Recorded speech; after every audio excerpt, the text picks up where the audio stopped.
یک دختر 18 ساله که از او MN نام برده می شود خود را به دریای دوشنبه انداخته از جانب اهالی نجات داده شده است.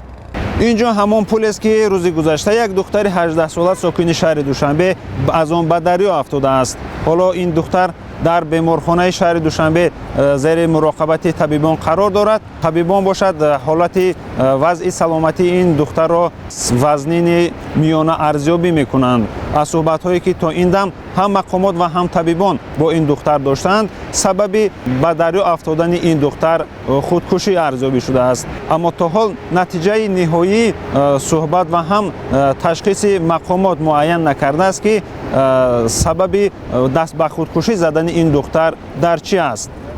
در شعبه کارهای داخلی ناحیه فردوسی با رادیو آزادی گفتند سبب‌های قصد خودکشی کردن MN فعلا روشن نیست و تحقیق قضیه او ادامه دارد.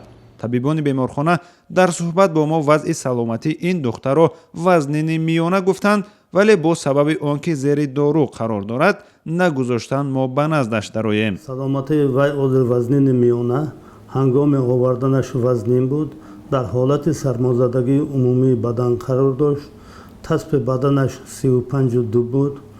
انا به سوال ها جواب نمیداد، کرخت بود تنش. حاضر حالت وزنین برآمد، وزنین میانه.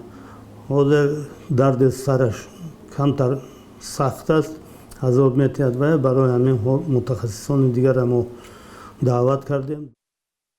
در منزل این دختر در محله راه نو پایتخت هم کسی پیدا نشد تا حادثه را شرح دهد. این جوانزن 18 ساله به گفته طبیبان که با وی تا این دم صحبت کردند، شوهر داشته از پدر محروم بوده است. مادر، برادر و هم شوهر این جوانزن عین حال در روسیه قرار داشتند. مقامات قدرتی امروز به بیمارخانه آمده خواستند با این زن صحبت نمایند، ولی با سبب بد بودن سلامتیش صحبت را به روزهای دیگر گذاشتند.